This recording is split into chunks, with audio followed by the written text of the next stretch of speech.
أنعمت بها علي سرت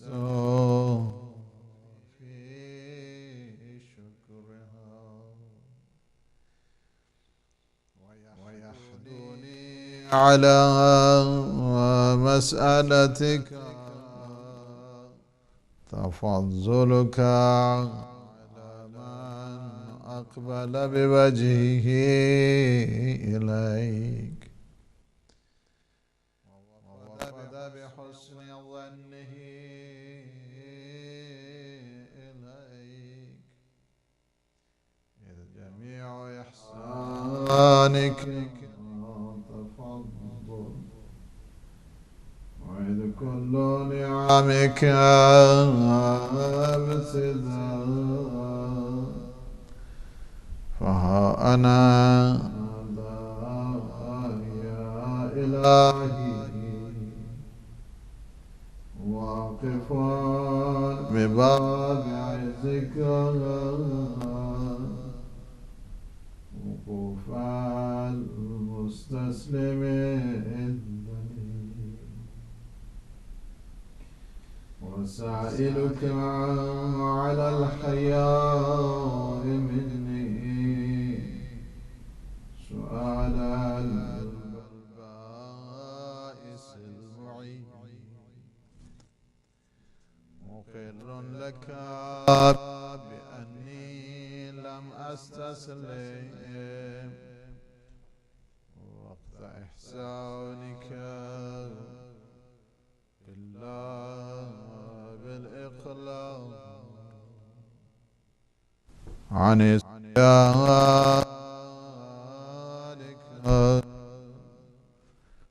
ولم أقل في الحالات كلها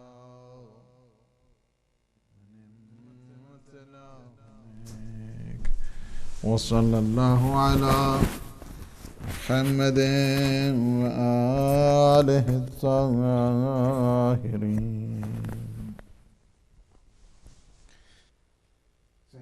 مبارک سجادیہ کے پروگرام میں اپنے تمام ناظرین اور سامعین کی خدمت میں ہدیہ سلام پیش کرتا ہوں. اللہ سبحانہ و تعالی سے دعا ہے کہ وہ ہمیں اپنے اہل دعا بندے ہیں ان میں ہمارا شمار فرمائے، ہماری عاقبت بخیر فرمائے. شب جمعہ ہے، شب دعا ہے اور شب مغفرت ہے. اپنے اپنے مرحومین کو یاد کرنے کی شب ہے اور اپنے اموات ہیں انہیں بھی یاد کرے. اس لیے بہر کیف انسان جو دنیا میں آیا ہے اس نے ایک دفعہ اس دنیا سے رخصت ہونا ہے، اس دنیا سے جانا ہے. جو لواحقین ہیں، پسماندگان ہیں، دوست ہیں، احباب ہیں، ان کا فریضہ بنتا ہے کہ اپنے مرحومین کو یاد کریں، اپنے دوست و احباب کی جو اس دنیا سے گزر گئے ہیں، دنیا کو رخصت کر چکے ہیں، انہیں یاد کرے. اور شب جمعہ کی رات بہت ساری برکات اور بالخصوص کہ ماہ رجب المرجب ہے اور رجب کے جو احوال ہیں کہ جسے شہر اللہ کہا جاتا ہے. رجب شہر خدا ہے، رجب ماہ خدا ہے، اللہ سبحانہ و تعالیٰ کا مہینہ کہ جس میں انوار قدسیہ ہیں، ائمہ معصومین علیہ السلام. اور اسے رجب یعنی ماہ ولایت بھی ہے، ماہ بندگی ہے، ماہ عبادت ہے، ماہ مناجات ہے. اور قیامت کے دن آئے گا اور ایک دفعہ آواز دی جائے گی این الرجبیون، اہل رجب کہاں ہیں. لہذا دعا کرنی چاہیے اللہ سبحانہ و تعالیٰ سے کہ وہ ہمارا شمار اہل رجب میں سے فرمائے، کہ جو کہتے ہیں استغفر اللہ و اتوب الیہ، استغفر اللہ و اتوب الیہ. یہ جو استغفار کرنے والے مستغفرین، اللہ کے مستغفرین بندے ہیں اور توبہ کرنے والے، بہت بڑی منزل ہے. ایک توبہ بھی بہت بڑی عبادت ہے. توبہ کی توفیق اللہ ہر ایک کو نہیں دیا کرتا ہے. توبہ کے لیے توفیق پروردگار چاہیے، اور اس کے لیے سب سے پہلی چیز یہ ہے کہ انسان تزکیہ نفس کرے، اپنے باطن کو پاک کرے۔ باطن کو پاک کرے گا، اللہ توفیق توبہ عنایت فرمائے گا۔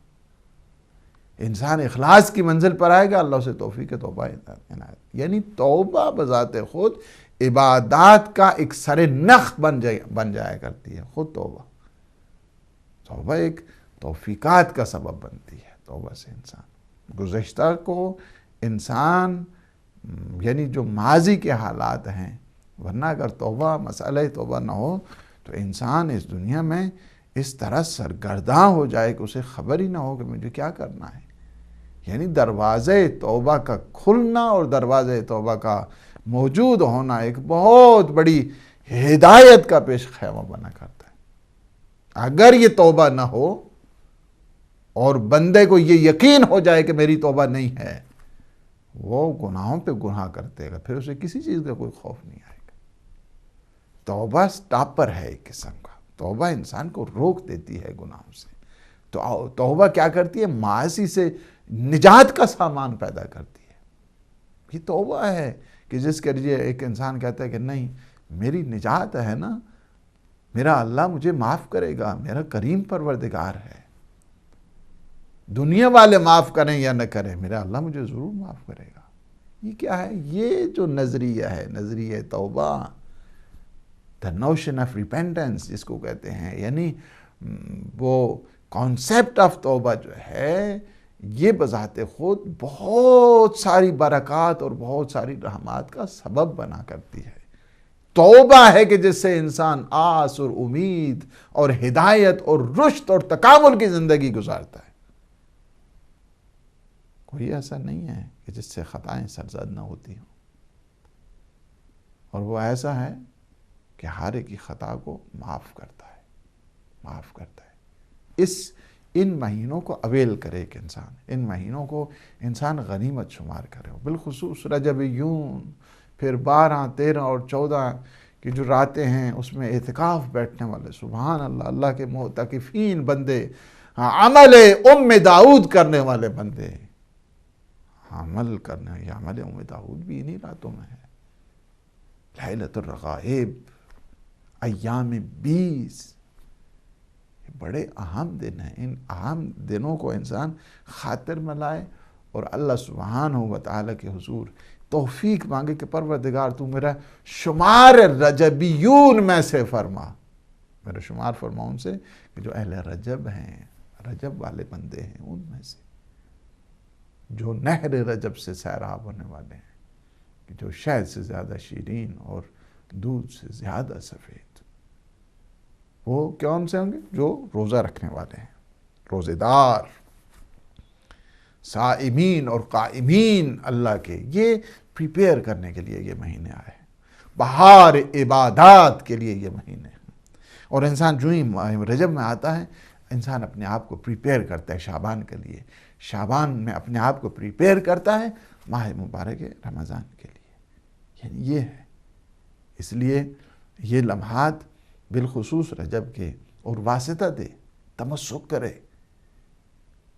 جو مہینہ امام نقی علیہ السلام، امام محمد باقر علیہ السلام، امام تقی علیہ السلام، باب الحوائج امام موسیٰ کاظم علیہ السلام، ماہ ولایت امیر المومنین علیہ السلام، کتنے چاند اللہ سبحانہ و تعالیٰ نے اس مہینے میں ہمیں نصیب کیے ہیں، ولایت کے چاند اور ولایت کے جو ماہ و مہتاب ہیں، اللہ سبحانہ و تعالیٰ نے اس عظیم مہینے میں ہمیں عنایت کیے۔ تو ان کا واسطہ دے کے، ان کے واسطے ایسے ہیں کہ واسطے وہ رد اللہ سبحانہ و تعالیٰ نہیں کرتا ہے، جب ان کا واسطہ دیتا ہے، اور اللہ پھر اپنی برکات، رحمات، فیوز نشاور کرتے ہیں۔ ہماری گفتگو ہو رہی تھی 12ویں دعا ہے امام سجاد علیہ السلام کی، اور جس میں 3 چیزیں کہ امام نے انہیں مینشن کیا کہ پروردگار جب ان 3 چیزوں کی طرف وہ خلل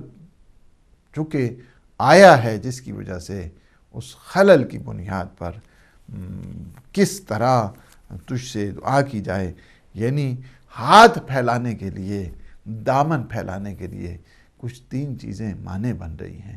سب سے پہلی چیز یہ ہے کہ تو نے حکم دیا تھا کچھ چیزوں کو بجا لانے کے لیے، اور میں اسے پورے طریقے سے بجا نہیں لا سکا۔ تیری جو کمانڈمنٹ ہے اس پہ میں پورا اتر نہیں سکا۔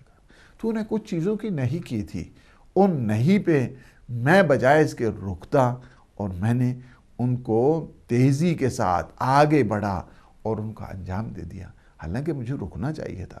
تیسرا یہ ہے کہ تو نے بڑی بڑی نعمتیں عطا کی ہیں، شکران نعمت میں غفلت ہو گئی ہے۔ یہ 3 چیزیں ایسی ہیں کہ پھر دامن پھیلانے کے لیے، ہاتھ پھیلانے کے لیے کیا ہے، معنی بن جاتی ہیں کہ کس منہ سے اور کس ہاتھ سے، کن ہاتھوں کو پھیلاؤں، کس منہ سے تجھے پکار کے کہوں کہ پروردگار تو اپنی عنایات اور اپنی رحمات مجھ پہ نازل فرما۔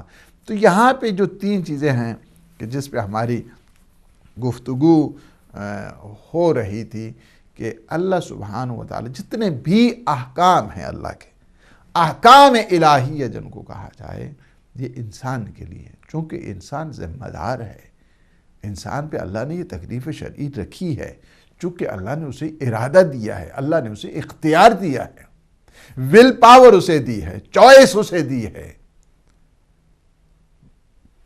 اسی ارادہ اور اختیار کی بدولت اللہ نے اس پہ کچھ فرائض لاگو کر دیے، کچھ فرائض اس پہ رکھ دیے کہ ہم نے تمہیں بڑی اہمیت دی، افضلیت دی، تمہیں شرافت دی، تمہیں کرامت دی۔ بنی نوع بشریت کو اللہ نے اشرف المخلوقات قرار دیا ہے۔ سارے موجودات، سارے جتنے ہیں جمادات ہیں، نباتات ہیں، حیوانات ہیں اور مخلوقات اللہ سبحانہ وتعالی کی، ان سب سے افضل جو مخلوق ہے اللہ کی، اس کا نام ہے حضرت انسان۔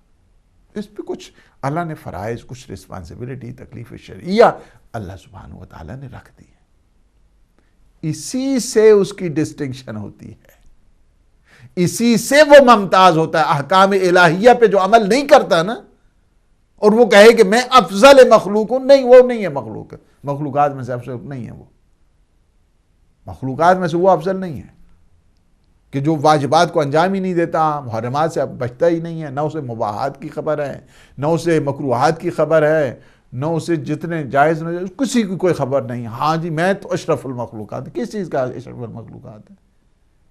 اشرف المخلوقات کے لیے کوالٹی چاہیے ہوتی ہے، ہر آدمی اشرف المخلوقات نہیں ہے۔ ہاں جی انسان تو فرشتوں سے اوپر، ہر انسان مگر فرشتوں سے بلند بالا ہے، ایسی بات نہیں ہے۔ جو اپنے آپ پہ کنٹرول کرنے والا ہے، قوائے عقلیہ کو، جو انٹلیکچول فیکلٹی ہے اسے استعمال کرنے والا ہے، اور جو اینگر فیکلٹی ہے اس پہ اسے مہار کرنے والا ہے، جو اس کی ڈیزائر فیکلٹی ہے اس پہ وہ کنٹرول کرنے والا ہے، وہ ہوتا ہے جا کے، نہ ہر ایک انسان کہ جو انسان بن گیا ہاں جی 2 ٹانگوں پہ چلتا ہے، زبان ہے اس کی، کھاتا ہے، پیتا ہے، چلتا ہے، ہاں جی ہم تو ساری مخلوقات سے افضل ہیں۔ نہیں، ہر ایک انسان نہیں ہے، بعض انسان تو حیوانوں سے زیادہ بدتر ہیں۔ آپ نے دیکھا ہے، قرآن نے کہا ہے، میں نے تو نہیں کہا، قرآن نے کہا ہے اولئک کالانعام بل ہم اضل سبیلا، یہ تو چوپائے ہیں، یہ حیوان ہیں، بلکہ حیوانوں سے زیادہ بدتر ہیں۔ یہ کون سے لوگ ہیں؟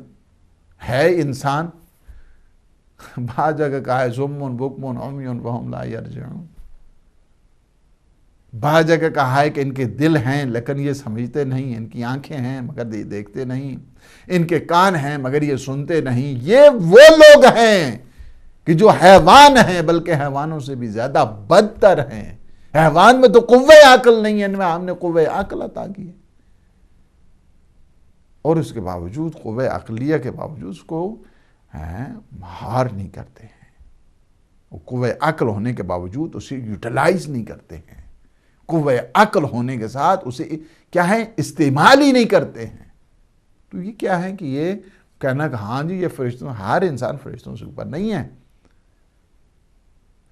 اور ہر انسان اشرف المخلوقات بھی نہیں ہے، ہر انسان نہیں، لہٰذا اس میں غلط فہمی میں اسے نہیں رہنا چاہیے کہ ہاں جی تب بنے گا کہ جب انسان اپنی انسانیت اور شرافت اور کرامت کو محفوظ رکھے، اس وقت وہ حقدار بنتا ہے اشرف مخلوقات ہونے کے لیے، کہ اللہ نے جو فیکلٹیز اسے دی ہیں، اللہ نے جو استعداد اسے دی ہیں، اللہ نے جو قابلیتیں اسے دی ہیں، ان قابلیتوں کو جو یوٹیلائز کرتا ہے، استعمال کرتا ہے، مصرف میں لاتا ہے،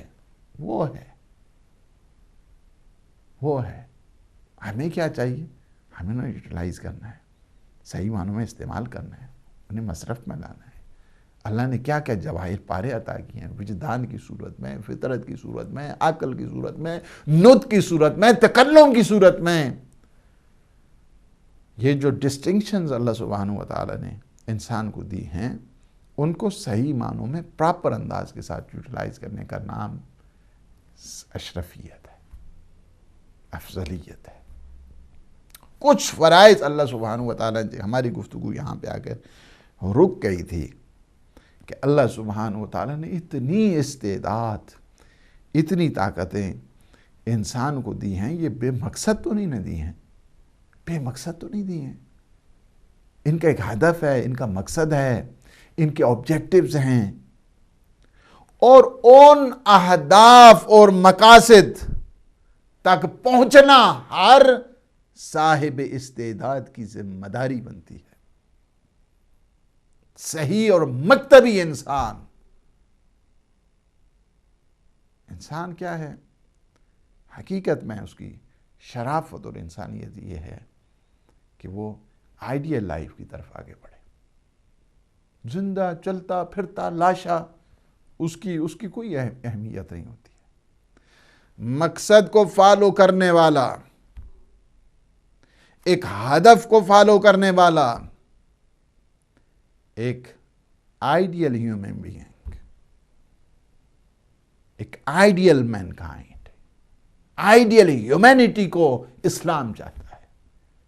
اللہ سبحانہ وتعالی نے یہ جو عظیم اپنا شاہکار بنایا اس کائنات میں، اس پہ اسی طرح ذمہ داریاں بھی چھوڑی۔ دیکھیں امیر المؤمنین علی ابن ابی طالب علیہ السلام کیا فرماتے ہیں؟ فرماتے ہیں کہ الفرائض یعنی کیا کرو تمہیں چاہیے کہ اپنے فرائض کا خیال رکھو، اپنے جو واجبات شرعیہ ہیں اسے پورا کرو اسے، واجبات شرعیہ، واجبات شرعیہ کو تم بجا لاؤ۔ کون بجا لائے گا؟ بجا وہ لائے گا کہ جسے مسئلے کا پتہ ہے۔ اگر مسئلے کا پتہ ہی نہیں تو وہ بجا کیا لائے گا؟ یعنی کیا ہے؟ الفرائض یعنی جاؤ تم شریعت کا علم حاصل کرو، جاؤ تم مسئلے فقہ کو جانو، جاؤ تم جو اللہ کے واجبات ہیں، محرمات، ان سے پہچانو، کیا کیا چیزیں اللہ نے مجھ پہ واجب کی ہیں، کیا کیا چیزیں مجھ پہ اللہ نے حرام کی ہیں۔ الفرائض یعنی کیا کرو تم؟ شریعت کے جو احکام ہیں اس پہ تمہیں عمل کرنا ہے۔ کیسے عمل کرنا ہے تمہیں؟ ویسے عمل ہو جائے گا۔ یعنی کیا ہے؟ مجھے کیا کرنا ہے؟ اس جو فقہ ہے، مسائل شرعیہ ہیں، فقہی احکام ہیں، مجھے ان کے بارے میں علم ہونا چاہیے۔ اچھا، سارے کے بارے میں تو اب میں کیسے علم حاصل کروں؟ کیا میں کسی سے پوچھ سکتا ہوں؟ ہاں بالکل، کیوں نہیں؟ اگر آپ کو مسئلہ نہیں پتہ، کسی عالم کو فون کریں، کسی فقیہ کو فون کریں، کسی علم اور صاحب علم کو فون کریں، اس سے حاصل کر سکتے۔ ہاں بالکل، اس سے حاصل کر سکتے۔ اب فون نہیں کر سکتے، کیا انٹرنیٹ کے ذریعے مسئلہ پوچھو؟ بالکل انٹرنیٹ، آج کل کیا ایس ایم ایس کے ذریعے بالکل مسئلہ پوچھ سکتے ہیں۔ فضولیات کے بجائے، ادھر ادھر ایس ایم ایس کرنے کے، فضولیات کے بجائے، چیٹنگ کے بجائے مسئلہ کیوں نہیں پوچھ سکتے ہیں آپ؟ مسئلہ پوچھ، کیا اس سے علم ہو جائے؟ بالکل اس سے علم ہو جائے گا، اس سے علم ہو جائے گا۔ الفرائض کیا کرنا ہے؟ فرائض کا خیال کرنا۔ ادوہا الی اللہ تؤدکم الی الجنہ، جس چیز کا خدا نے تمہیں حکم دیا ہے اسے بجا لائیں اسے، جس کا اللہ نے تمہیں حکم دیا ہے اسے ادوہا الی اللہ تؤدکم الی الجنہ۔ یہ کیا کرتے پھر؟ جب انسان واجبات الہی کو انجام دیتا ہے، بالآخر نتیجہ یہ نکلتا ہے کہ انسان اللہ سبحانہ وتعالی کی جنت میں داخل ہو جاتا ان اللہ حرم حراما غیر مجہول، اور اللہ سبحانہ و تعالیٰ نے جس چیز کو حرام کیا ہے اسے اسی طرح نہیں مجہول چھوڑ دیا، بلکہ واضح طور پر اسے فرمایا کہ یہ حرام ہے، اس میں یہ جو ہے نا وہ آلودگیاں ہیں، اس میں اس طرح کی خطرات ہیں، مفاسد ہیں، واضح طور پر حرام کیا ہے۔ وَأَحَلَّ حَلَالًا غَيْرَ مَدْخُولٍ، اور جس چیز کو خدا نے حلال کیا ہے اس میں کسی قسم کا جو کوئی نقص و عیب بھی نہیں، یعنی جس کو حلال کیا ہے اس میں ہر دم اس میں کوئی بھی، بلکہ ساری چیز اس میں پاکیزگی ہے، اس میں حلیت ہے، اس میں کسی قسم کا کوئی نقص نہیں، اس میں کسی قسم کا کوئی عیب نہیں ہے۔ تو یہ اللہ سبحانہ و تعالیٰ نے جن جن چیزوں کو حرام قرار دیا ہے، حرام میں مفسدہ کو رکھا ہے، اور جن جن چیزوں کو اللہ نے حلال قرار دیا ہے اور اس میں منفعت کو رکھا ہے، یعنی کیا ہے، اس میں فائدہ ہے تمہارے لیے۔ اللہ نے جس چیز کو بھی حلال کیا ہے، ظاہری طور پر کہے کہ ہاں یہ تو گل سمجھ نہیں آ رہی، پتہ نہیں کیا ہوگا، یہ ہوگی، آپ کی جو ہے سمجھ نہیں آتی ہے، آپ کو سمجھ ٹھیک کرنے کی ضرورت ہے۔ ہماری سمجھ ہے کیا، پہلے انسان اس بات کو دیکھنا چاہیے۔ ہماری سمجھ کوئی حیثیت نہیں رکھتی ہے۔ یہ اگر سوچ لے ایک انسان کہ میرا اللہ، میرا پیغمبر، میرا نبی اور میرا علی جو وہ فیصلہ کرتے ہیں وہی میرے حق میں بہتر ہے، اس وجہ سے کہ اچھا موالی وہی ہوتا ہے کہ جو اپنے مولا کے سامنے آرگومنٹ نہیں کیا کرتا ہے، حیل و حجت نہیں کیا کرتا کہ بہانہ بازی بنا دیں شروع کر دیں، نہیں۔ اچھا غلام وہ ہوتا ہے، اچھا موالی وہ ہوتا ہے کہ جو اپنے آقا اور مولا کے حکم کی انتظار میں رہا کرتا ہے۔ میرے مولا کی چاہت کیا ہے، میرے مولا کا ارادہ کیا ہے، میرا آقا مجھ سے کیا چاہتا ہے۔ وہاں پہ بہانہ بازی بنانی شروع کر دے، حیل و حجت شروع کر دے، آرگومنٹ شروع کر دے، ہاں جی ہم تو بڑے جانو مولا، کس چیز کے؟ یہ باتیں کیا ہیں کہ یعنی خود دخل اندازی مولائیت کے اس فرمان کے خلاف ہوا کرتی ہے۔ اچھا اور سچا اور پکا غلام ہمیشہ انتظار حکم مولا میں رہا کرتا ہے۔ یہ ہے باہر کے اللہ سبحانہ و تعالیٰ کے جتنے فرائض ہیں ان کی ادائیگی محرمات سے انسان ترک کرتا ہے تو یہ رضائے پروردگار کا پیش خیمہ بنا کرتا ہے، اور جسے مرضی پروردگار مل جایا کرتی ہے، مرضی پروردگار جسے ملتی ہے اسے سعادت دنیا اور آخرت ملا کرتی ہے۔ ایسا نہیں ہے جسے بھی، اب یہ ہے کہ انسان کو چاہیے کہ واجبات اللہ سبحانہ و تعالیٰ کے اسے انجام دے۔ محرمات، چونکہ محرمات میں اللہ نے جن جن چیزوں کو حرام قرار دیا ہے، کتنی چیزوں کو اللہ نے حرام قرار دیا ہے، جتنی چیزوں کو بھی اللہ نے حرام قرار دیا، آپ کے لیے جب محرز ہو جائے، آپ کے لیے جب یہ ثابت ہو جائے کہ اللہ نے اس چیز کو حرام قرار دیا ہے، میرا کیا فریضہ بنتا ہے کہ مجھے اس چیز سے اوائڈ کرنا چاہیے۔ جس چیز کو بھی اللہ نے حرام قرار دیا ہے اس سے مجھے اس کو چھوڑ دینا چاہیے، اس کو ترک کر دینا چاہیے، چونکہ اس میں مفسدہ ہے، اس میں آلودگی ہے، اس میں نقصان ہے۔ مفسدہ یعنی اس میں نقصان ہے۔ جس چیز کو اللہ نے حرام قرار دیا اس میں انسان کے لیے نقصان ہے، یہ بات تو طے ہے۔ جس چیز کو اللہ نے واجب قرار دیا ہے اس میں انسان کے لیے فائدہ ہے۔ اچھا، فائدہ ہے اور نقصان ہے۔ فائدہ ہے واجبات کو ادا کرنے کے لیے اور نقصان ہے محرمات پہ عمل کرنے کے لیے۔ اچھا یہ بات بتائیے کہ اگر مجھے اس فائدے کے بارے میں جو فلسفی ہے اس حکم کی، اس واجب کی، مجھے اگر نہیں پتا ہے تو کیا مجھے فائدہ ملے گا یا نہیں ملے گا؟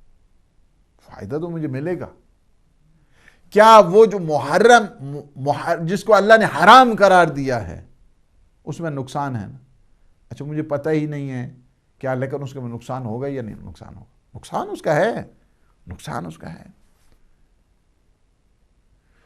نقصان اس کا ہے۔ اب یہ نہیں ہے کہ مجھے چونکہ فلسفی آف ڈیوائن لا خبر نہیں ہے لہذا میں اس پہ عمل نہیں، آپ کو کام نہیں ہے۔ اس کی بہت ساری چیزیں ہیں کہ جس کی فلسفی ہمیں نہیں پتہ ہے، عام انسانوں کو خبر ہی نہیں ہے، حتیٰ بعض مفتیوں کو نہیں پتہ ہے، بڑے بڑے مجتہدوں کو نہیں پتہ ہے، بڑے بڑے علماء اعلام کو نہیں پتہ ہے ان کی۔ تو کیا ہے؟ کہتے ہیں نہیں، اس کو ارجاع کرو معصومین کی طرف، وہ بہتر جانتے ہیں۔ اللہ سبحانہ و تعالیٰ کے جو پاکیزہ اور برگزیدہ بندے ہیں وہ جانتے ہیں۔ اب وہ جانتے ہیں، کافی ہے ہمارے لیے، کافی ہے ہمارے لیے، اس وجہ سے کہ انہوں نے ایک قانون کلی دے دیا ہے۔ قانون کلی کیا ہے؟ کہ ہر واجب میں فائدہ ہے، ہر حرام میں فساد ہے۔ یہ جب ہم نے طے کر لیا اور سمجھ لی بات، اور اس کا جو نقصان ہے، مفسدہ ہے، انسان کے جسم کے لحاظ سے بھی ہے، انسان کی روح کے اعتبار کے ساتھ بھی ہے، جسمانی لحاظ سے اور روحانی اعتبار کے ساتھ انسان کو نقصان ہوتا ہے۔ جس چیز کو اللہ نے واجب قرار دیا ہے اس میں فائدہ ہے، جسمانی لحاظ سے بھی فائدہ ہے، روحانی لحاظ سے بھی فائدہ ہے، فائدہ ہے اس میں۔ نقصان بعضوں کا، چونکہ حرام چیزوں کا نقصان اور مہلک اس کے اثرات ہوا کرتے ہیں۔ فرض کیا میں آپ کو مثال چاندے کی مثال دیتا ہوں۔ شراب کو کیا کیا اللہ سبحانہ و تعالیٰ نے؟ حرام کرا دیا نا، حرام کرا دیا، ٹھیک ہے۔ کیوں؟ چونکہ اس سے بڑے نیگیٹو جو ایفیکٹس ہیں انسان کی زندگی پہ آتے ہیں، اور جس کے جو کنسیکوینسز ہیں، اس کے اثرات ہیں بہت زیادہ، جو انسانی زندگی کے لیے وبال بننے والے ہیں وہ ہوتے ہیں۔ آج اگر آپ دیکھیں کتنے جو ہے وہ بلینز کے حساب سے اس کے جو خطرات اور اس کے جو فسادات ہر سال اس کے جو ایفیکٹس ہوتے ہیں ایک معاشرے کے لیے، وہ کتنے ہوتے ہیں۔ آپ وہاں پہ چلے جائیں اور اس کی دیکھ لیں کہ شراب کی وجہ سے اور اس شراب خوری اور شراب نوشی کی وجہ سے کتنے فسادات ہوتے ہیں، کتنے قتل عمد ہوتے ہیں، کتنے لوگ زخمی ہوتے ہیں، کتنے لوگوں کو مار دیا جاتا ہے، کتنے گھروں میں پرابلمز ہوتی ہیں، کتنے آپس میں جو سوشل لائف انسان کی ڈسٹرب ہوتی ہے، کس انداز کے ساتھ ہے۔ اور آپس میں چونکہ شراب سے انسان کی عقل چونکہ مفقود ہو جاتی ہے، اسے پتہ ہی نہیں چلتا ہے، نہ بیوی کا، نہ بچے کا، نہ کوئی وہ ہے نہیں، چونکہ حیوان ہے نا اس وقت، اسے کیا خبر ہے؟ اسے دودھ تو ہے تو اسے کس چیز کی کوئی خبر ہے؟ لہٰذا اسے کسی چیز کی کوئی خبر نہیں ہوتی، چونکہ وہ عقل اللہ سبحانہ و تعالیٰ نے، یعنی جو ڈسٹنکشن بن رہی ہے اس کائنات میں اس کی افضلیت کے لیے، اگر اس کو کوئی خدشہ دار کرنے کی کوشش کرتا ہے، اللہ نے اس بات میں کسی کے ساتھ کوئی سودا نہیں کیا کہ ہم نے وہ گراں بہا موتی، وہ گراں بہا جوہر اور گوہر ہم نے تمہیں عطا کیا ہے کہ جس کی وجہ سے تیری ڈسٹنکشن بن رہی ہے، تو ممتاز ہو رہا ہے باقی مخلوقات سے، تو اسے وائلیٹ کرے اور اسے ڈس آرڈر کرے اور اسے تو مختل کرے اس کے نظام کو، اور عقل جو کہ تو تمہاری حیات کے لیے، تمہاری واقعی زندگی کے لیے ایک بہت بڑی نعمت ہے، تو اس نعمت کو برباد کرنا چاہے، ہم جو ہے اجازت نہیں دیتے ہیں، حرام قرار دیا اسلام۔ کیا ہے؟ چونکہ عقل کے اختلال کا، ڈس آرڈر کا جو ہے وہ سبب بنتے کہ اب بھی اگر آپ دیکھیں سائنٹیفک ریسرچ کے اعتبار کے ساتھ کتنے انسان کے جو دماغ کے سیلز ہیں وہ ڈیمیج ہو جاتے ہیں شراب نوشی اور شراب خوری کی وجہ سے۔ میں آپ کو فقط یہ سمجھانا چاہ رہا ہوں، کیا سمجھانا چاہ رہا ہوں کہ اللہ سبحانہ و تعالیٰ نے جن چیزوں کو حرام قرار دیا ہے ان میں فساد ہے۔ اب فساد اس کی اماؤنٹ کتنی ہے، کوانٹٹی کتنی ہے، اس کی اعتبار کے ساتھ آپ خود اس میں دیکھ سکتے ہیں۔ آپ چلے جائیں اس وقت گوگل پہ چلے جائیں، انٹرنیٹ پہ چلے جائیں، وہاں پہ آپ دیکھ لیں کہ اس سے کتنے ایک سال میں کتنے فسادات، کتنے لوگ کام سے غیر حاضر ہوتے ہیں، کتنے لوگ گاڑیاں مارتے ہیں، کتنے لوگ وہاں پہ قتل و غارت میں انوالو ہوتے ہیں، کتنے لوگ سب و شتم میں انوالو ہوتے ہیں، کتنے لوگ مار پیٹ میں انوالو ہوتے ہیں، کتنے لوگ ڈومیسٹک وائلنس میں جو ہے گرفتار ہوتے ہیں اس ایک وجہ سے. شراب شراب شراب شراب کیا ہے؟ اسلام نے کہا حرام ہے تمہارے لیے، حرام ہے تمہارے لیے. یہ چاہتے ہیں کہ ظاہری اس کے ساتھ جو ہے نا وہ ریلیکس ہو جائیں، ریلیکسیشن چاہتے ہیں کچھ ٹائم کے لیے. اسی طرح خواب آلود جو پلز ہیں وہ لے کر چاہتے ہیں کہ ریلیکس ہو جائیں. نہیں، اس طرح نہیں ہوتی ہے، اس طرح نہیں ہوتے. ریلیکسیشن آپ کو چاہیے. آپ ریلیکس ہونا چاہتے ہیں، فرسٹریشن سے بچنا چاہتے ہیں، سٹریس سے بچنا چاہتے ہیں، سٹریس فری لائف آپ تم چاہتے ہو، تو کیا اس کا طریقہ کار کیا ہے؟ اس کا طریقہ کار یہ ہے جو معصومین نے بتایا ہے. دنیا میں کوئی نہیں بتا سکتا ہے، دنیا میں کوئی نہیں بتا سکتا ہے. یہ جس نے یہ مزاج بنایا نا، یہ جس نے یہ باڈی بنائی ہے، جس نے یہ فزیکل سٹیٹ بنائی ہے، جس نے یہ ساری فیکلٹیز انسان کو دی ہیں، طاقتیں اور ابیلٹیز انسان کو دی ہیں، وہ بہتر جانتا ہے کہ اس کی جو ڈیزائننگ ہے وہ کس انداز کے ساتھ. فرمایا کہ تم چاہتے ہو، تمہیں ریلیکسیشن چاہتے ہو، تم آرام چاہتے ہو، سکون چاہتے ہو، سیٹسفیکشن چاہتے ہو، سٹریس فری لائف تم چاہتے ہو، تو طریقہ کار اللہ سبحانہ وتعالیٰ نے بتا دیا ہے، اور وہ بتا دیے بہترین انداز کے ساتھ. تمہیں نہ ڈالر سے سیٹسفیکشن ملنے والی ہے، نہ تمہیں پاؤنڈ سے سیٹسفیکشن ملنے والی ہے، نہ تمہیں ہائی ٹیکس سے سیٹسفیکشن ملنے والی ہے، نہ تمہیں دنیا کی جتنی بھی یہ بڑے بڑے گھر اور بڑی بڑی بلڈنگیں اور بڑے بڑے بینک بیلنس، اس سے بھی کوئی سیٹسفیکشن نہیں ملنے والی ہے. کس سے ملے گی پھر؟ کس سے ملے گی؟ ہاں ہم تمہیں بتاتے ہیں، تم نے سیٹسفائی ہونا ہے نا.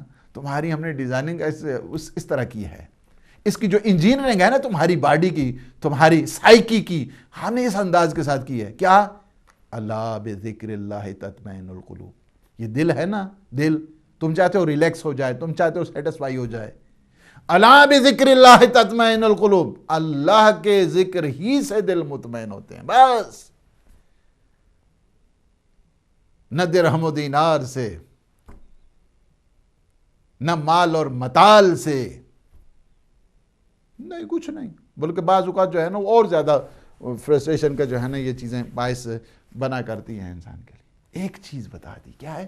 تم اپنے کیا کرو، اللہ سبحانہ و تعالیٰ کے واجبات کو انجام دو، محرمات سے بچو. اللہ کے جو محرمات ہیں اس سے انسان کو بچانا چاہیے. تو یہ ایک میں نے آپ کو مثال دی ہے، مثلا شراب نوشی. اسی طرح قمار بازی ہے، قرآن میں قمار بازی، یہ جو آتے ہیں نا، شرطیں لگاتے ہیں، قمار بازی کرتے ہیں اور جوا کھیلتے ہیں، اور ان کی عادتیں دیکھیں، ان کا انداز دیکھیں، ان کا بیٹھنا اٹھنا دیکھیں، ان کا اس ٹائم بلڈ پریشر دیکھیں.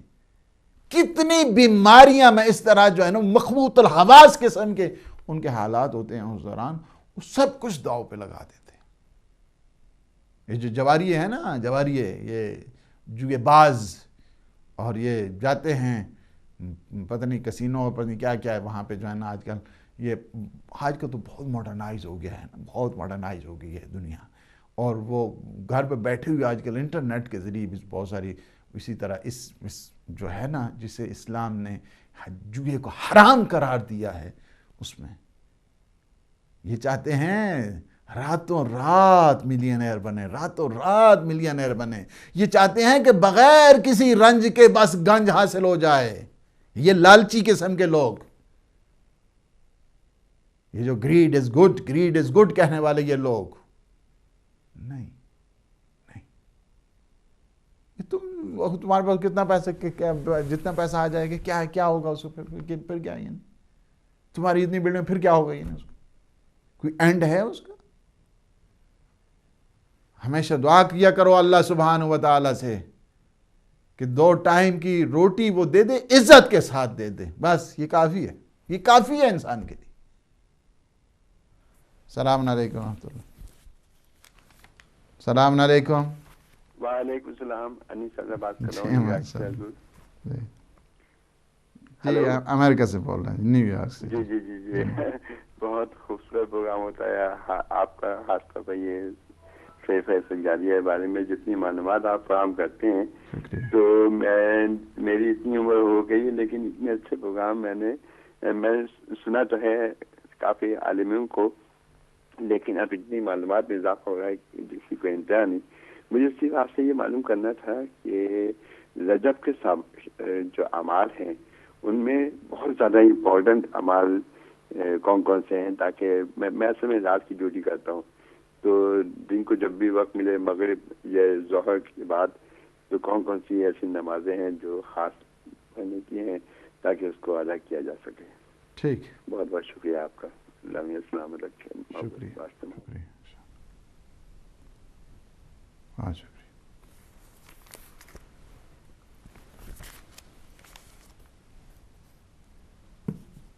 تو یہ ہے کہ دیکھیں یہ جو قمار بازی ہے، خمار بازی، اس کی جو مہلک اثرات، اس کو اگر آپ اس سے سائنٹیفک ریسرچ کے ساتھ دیکھنا چاہتے ہیں، ہم نے مختلف اس کے جو ہے اس کی ریسرچ کے اعتبار سے دیکھا، ممالک کے اعتبار کے ساتھ دیکھا۔ ہماری کتاب جو صحیفہ عبودیت ہے اس میں اس ذیل میں گفتگو کی ہے ہم نے کہ کچھ چیزیں کہ جو انسان کے حفاظتی حصار ہوتا ہے، پردہ عصمت ہوتا ہے، اس کو چاک کرنے والی چیزیں ہیں۔ اس ذیل میں ان چیزوں کا بھی ہم نے تھوڑا بہت ریسرچ کے ساتھ اس کو مینشن کیا ہے کہ فرض کیا امریکہ ہے، اس میں کتنے لوگ اور کتنے فیصد انوالو ہوتے ہیں اور ان مہلک اثرات میں گرفتار ہو جاتے ہیں۔ اس کو آپ ضرور مطالعہ کیجئے، اس میں دیکھیے۔ بات یہ ہے کہ اسلام نے کتنی خوبصورت، شکر کیا کرو اللہ سبحانہ و تعالیٰ کا کہ اللہ نے یہ ایک عظیم نعمت کے جیسے اسلام، فخر کیا کرو، سر اٹھا کے تم چلا کرو کہ اللہ نے تمہیں مسلمان گھر میں، مسلمان ماں کی آغوش میں تمہاری پرورش کی ہے۔ اسلام مقام فخر ہے۔ دنیا والے اگر آئیں اور مختلف قسم کے ہتھ کنڈے استعمال کریں، جیلی اور مفروضی قسم کے دشمن بنا کر اور اسلام کے ان نقوش کو مسمار کرنے کی کوشش کر سکتے، نیور ایور، یہ نہیں ہو سکتا ہے۔ کربلا کے اس عظیم شہید نے ایسا بند باندھ دیا ہے شریعت اور عقیدت کا، کسی دنیا کی کوئی طاقت نہیں، کربلا کے بعد کسی یزیدی کو یہ جرأت ہی نہیں ہے کہ آ جائے اور اسلام کی جو ریالٹیز ہیں اور اسلام کی جو نقوش ہیں اسے مسمار کرنے کی کوشش کرے۔ ہتھ کنڈے ہر دور کے بنو امیہ کے جاری اور ساری ہیں، ہر دور کا یزید للکارتا ہے، لیکن ہر دور کا حسینی اس للکار میں اس کا جواب دیتا ہے۔ السلام علیکم ورحمۃ اللہ۔ وعلیکم السلام، کرم حسین صاحب۔ اونچا بولیے، اونچا بولیے جی۔ کرم حسین بات کر رہا ہوں نارکنا۔ کرم حسین بول رہے ہیں۔ السلام علیکم مولوی صاحب۔ علیکم السلام ورحمۃ اللہ۔ مولوی صاحب آپ کا پروگرام بہت اچھا ہے، اللہ آپ کو بہت خوش رکھے گا۔ میرا ایک سوال ہے، بولیے بولیے۔ کہ یہ لوگ جو آج کل بہت زیادہ رشوت کھاتے ہیں، سود کا کام کرتے ہیں اور زیادہ منافع لیتے ہیں اور بڑی بڑی مسجدیں تعمیر کرواتے ہیں، بڑے بڑے چندے دیتے ہیں، بڑے بڑے جلوس وغیرہ نکالتے ہیں، ان کے لیے آپ کی کیا رائے ہے؟ یہ لوگوں کو دکھانے کے لیے کرتے ہیں، اللہ کو راضی کرنے کے لیے کرتے ہیں؟ ٹھیک، شکریہ۔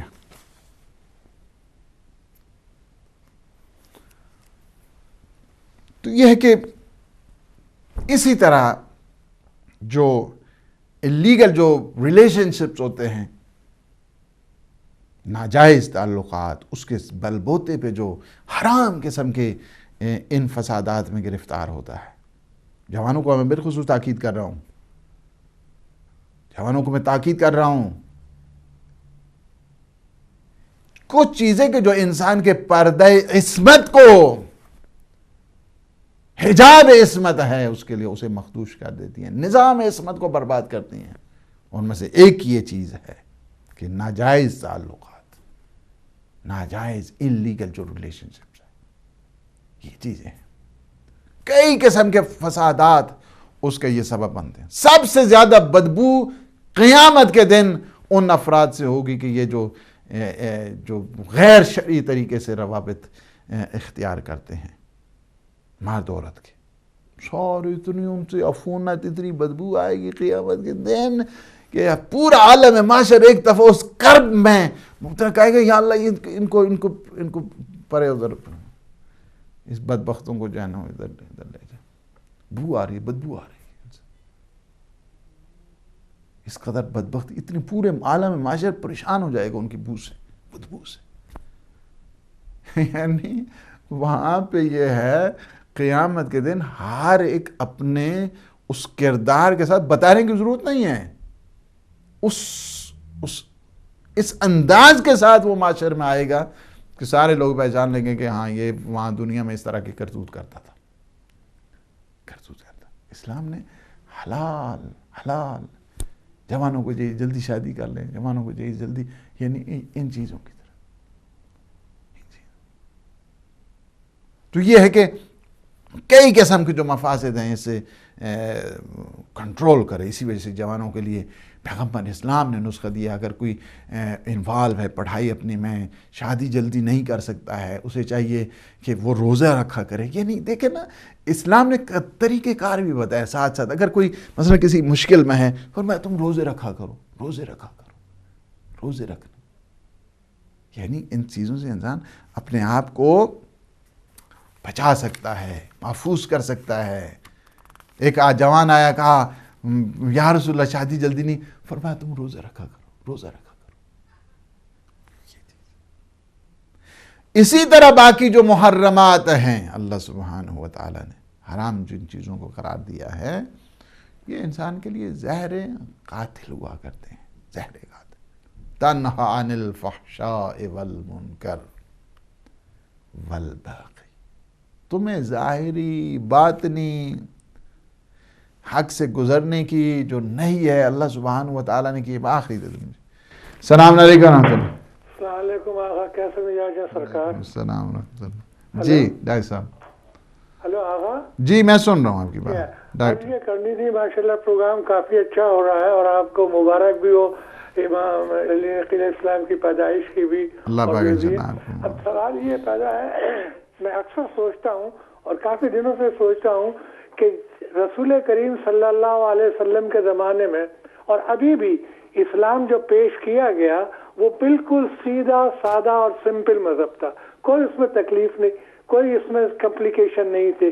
کیا وجہ ہو گئی کہ رسول کریم کی آنکھیں بند ہونے کے بعد ہی اسلام کے اندر ایسا تو نہیں ہو گیا لوگوں نے اپنائیت کی، انانیت کی وجہ سے جو ہے اسلام کو کمپلیکیٹڈ کر دیا. ایک آدمی انسان کو اسلام کے اوپر عمل پیرا ہونے میں کوئی خاص تکلیف نہیں ہوتی ہے. پروردگار نے تو اتنا آسان بنایا ہے، اس کو ہم نے اس کو کیوں مشکل کر دیا، یہ ذرا سمجھ میں نہیں آتی. اس پہ روشنی ڈال دیجیے گا. میرا خیال ہے آواز کلیئر ہو گئی ہوگی. دعا میں یاد رکھیں. بالکل سمجھ گئے. کوشچن کا مزید کال ہم نہیں لے پائیں گے جو کہ اس کے بعد ٹائم بھی ختم ہونے والا ہے اور عبادات اور انشاءاللہ آپ اعمال کی طرف بھی جائیں گے. تو یہ ہے کہ اللہ سبحانہ و تعالیٰ نے منع کیا ہے فحشاء سے، منکرات سے، یہ بغی سے، سرکشی سے، غرور اور تکبر سے. وَمَا أُرِيدُ أَنْ أُخَالِفُكُمْ إِلَىٰ مَا أَنْهَاكُمْ. حضرت شعیب نے مدین میں لوگوں سے فرمایا میں تمہیں خدا کی طرف سے، یعنی اللہ سبحانہ، نہیں اللہ کرتا ہے نا، حکم اللہ کی طرف سے آتا ہے. یہ قوانین تشریع اللہ سبحانہ و تعالیٰ کی طرف سے تھے، اللہ کی طرف سے نہیں کرتا ہوں. میں فقط تم سے اصلاح چاہتا ہوں کہ تم اصلاح کرو. مستطاعت، مجھ میں جتنی قدرت ہے میں تو یہی چاہتا ہوں کہ تمہاری اصلاح ہو جائے. یہ سارے انبیاء علیہ السلام یہی چاہتے تھے کہ ان لوگوں کی اصلاح ہو جائے، ریفارم ہو جائیں گے،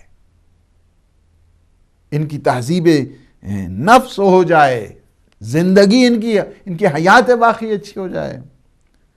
وما توفیقی الا باللہ علیہ توکلت والیہ انیب. میری ساری توفیق اسی پروردگار کی. اس وجہ سے کہ توفیق کا مرکز اللہ سبحانہ و تعالیٰ ہے، دنیا والے تو نہیں، توفیق کا مرکز ہوا ہے. اور میرا بھروسہ، ٹوٹل ریلائنس گاڈ، ٹوٹل جو ریلائنس ہے میری اللہ سبحانہ و تعالیٰ پر ہے. جس کی جانب مجھے پلٹ کر جانا ہے، واپس جانا ہے۔ کیا ہے؟ ہر دم کوشش کی اللہ سبحانہ وتعالیٰ کی نمائندہ۔ فَبِظُلْمٍ مِّنَ الَّذِينَ هَادُوا حَرَّمْنَا عَلَيْهِمْ طَيِّبَاتٍ أُحِلَّتْ لَهُمْ وَيُصَدُّونَ عَنْ سَبِيلِ اللَّهِ كَثِيرًا وَأَخْذِهِمُ الرِّبَا وَقَدْ نَهُوا عَنْهُ وَأَكْلِهِمْ أَمْوَالَ النَّاسِ بِالْبَاطِلِ۔ یہ یہودیوں نے کیا کیا ہے؟ یہود انہوں نے اپنی زندگی میں اپنے پر جو ہے نا ظلم کیا ہے۔ انہوں نے کیا کیا؟ ڈیویٹ کیا لوگوں کو، ظلم اس انداز کے ساتھ لوگوں کو منحرف کیا ہے۔ کہاں سے؟ صراط مستقیم سے، تاکہ لوگ صراط مستقیم اور سود میں مبتلا ہو گئے وہ لوگ، سود اور ناجائز لوگوں سے مال جو ہے نا وہ بٹورنا شروع کر دیا۔ ہاں، اس لحاظ کے ساتھ یہ جو لالچ ہے نا، جس قوم میں اور جس قبیلے میں اور جس مملکت میں، جس کشور میں، جس سوسائٹی میں سود کا رواج ہو جاتا ہے، اس سے آپ رحم کی توقع نہیں کر سکتے۔ وہ انتہائی ظالم قسم کی کمیونٹی ہوتی ہے، ظلم اور بربریت ان کا شعار ہوا کرتا ہے۔ آہستہ سے سک کرنا، آہستہ سے چوسنا غریبوں سے، اور اس انداز کے ساتھ ربا، یہ ہے ان کی۔ یعنی اللہ سبحانہ وتعالیٰ نے، آپ نے دیکھا کہ مختلف جو طریقہ کار ہیں اور اس انداز ہیں، اس میں اس بات کی طرف، یا سورہ اعراف میں دیکھیں، یہ جن لوگوں نے اللہ سبحانہ وتعالیٰ کے حکم کی خلاف ورزی کی، حکم عدولی کی، نافرمانی کی، انہیں بھی کیا کیا؟ فَلَمَّا عَتَوْا عَنْ مَا نُهُوا عَنْهُ، جب تجاوز کیا، سرکشی کی جس سے ہم نے انہیں روکا ہوا تھا، ہم نے کہا مت کرو اس طرح، انہوں نے کہا ہم کریں گے، فرمایا ٹھیک ہے، کونوا قردۃ خاسئین، یہ جو بدبخت ہو کر یہ بندروں کی شکل تم اختیار کرو۔ یعنی کیا ہے؟ اللہ سبحانہ وتعالیٰ نے منع کیا، منع نہیں ہوئے، منع نہیں، چلو ٹھیک ہے جاؤ جی بندر ہونا۔ ابھی دیکھا نا آپ نے بندر۔ تو یہ ہے کہ ان بدبخت اور خار اور ذلیل ہو کر بندروں کی شکل میں یہ لوگ آ گئے، چونکہ سرکشی کی ہے، انہوں نے بغاوت کی ہے اللہ سبحانہ وتعالیٰ کے احکام کے ساتھ۔ احکام کے ساتھ جو بغاوت کرتا ہے، سرکشی کرتا ہے، اس کی جو ضروری نہیں ہے پیغمبر اسلام کا تصدق ہے کہ اس وقت مسخ نہیں ہو رہے ہیں، ورنہ پرانے امتیں یہ جو اس وقت کے آج کے دور کی یہ جو بدبختیاں کرتے ہیں، یہ صدقہ ہے پیغمبر اسلام کا کہ ان کو جو فزیکل سٹیٹ ہے وہ چینج نہیں ہو رہی ہے۔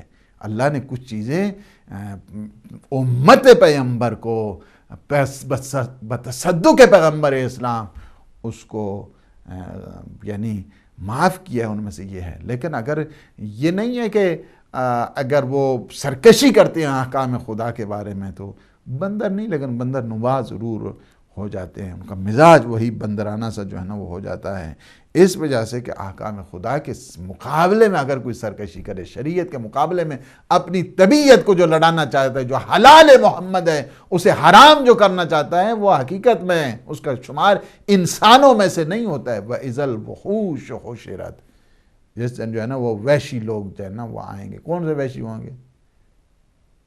قیامت کے دن وحشیوں کا کیا کام ہے وہاں؟ وحشیوں کا کیا کام ہے وہاں؟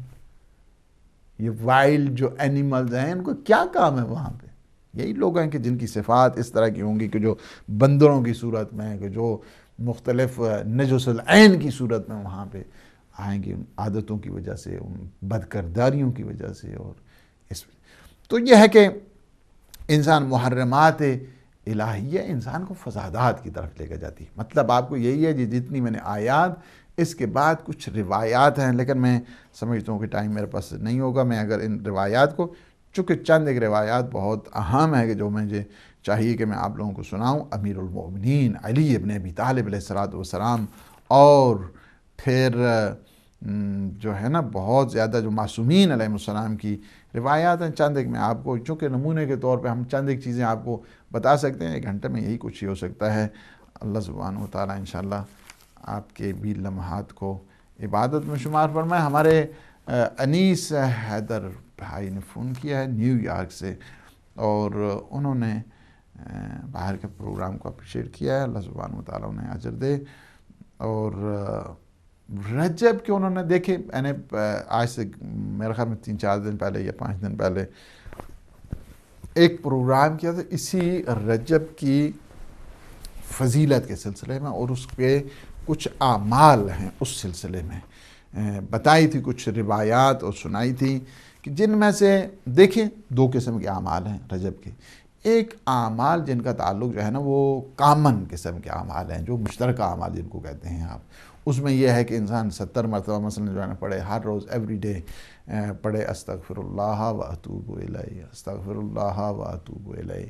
اسی طرح جو روزہ ہے بالخصوص روزہ رکھنا، اگر کسی آج مثلا جو ہے نا یہاں پہ تو کافی لمبا جو ہے نا وہ دن ہو گیا ہے، اور تو رات آتی ہے، اس کے بعد 3-3:30 ہوتے ہیں، اور بڑی صبح بھی ہو جاتی ہے۔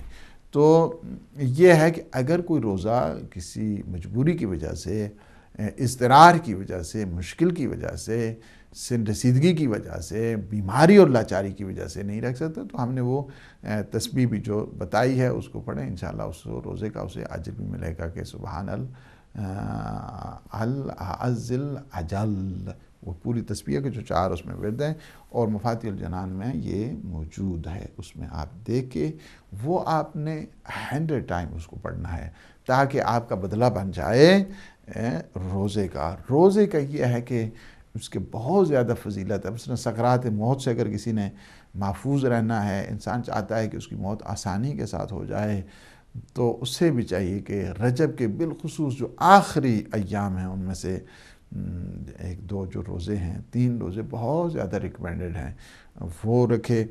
اور اسی طرح اگر کوئی چاہتا ہے کہ جنت میں جو نہر رجب ہے اس سے سیراب ہو، تو اسے چاہیے کہ ماہ رجب میں روزہ رکھے۔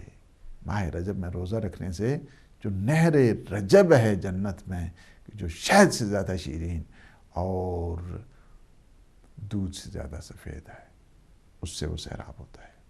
پھر بڑے حالات ہیں خود رجب کے سلسلے میں، احوال ہیں، روایات میں بڑے بڑے اس کے خاطرات ہیں، اور یا للعجب بین الجماد والرجب، وہ عجب وہ ہوگا، بہت زیادہ عجیب و غریب قسم کے حالات ہوں گے کہ جمادی اور رجب کے دوران جو حالات اس وقت آپ دیکھ رہے ہیں، ایک جو علائم ظہور ہیں وہ یہی رجب ہے۔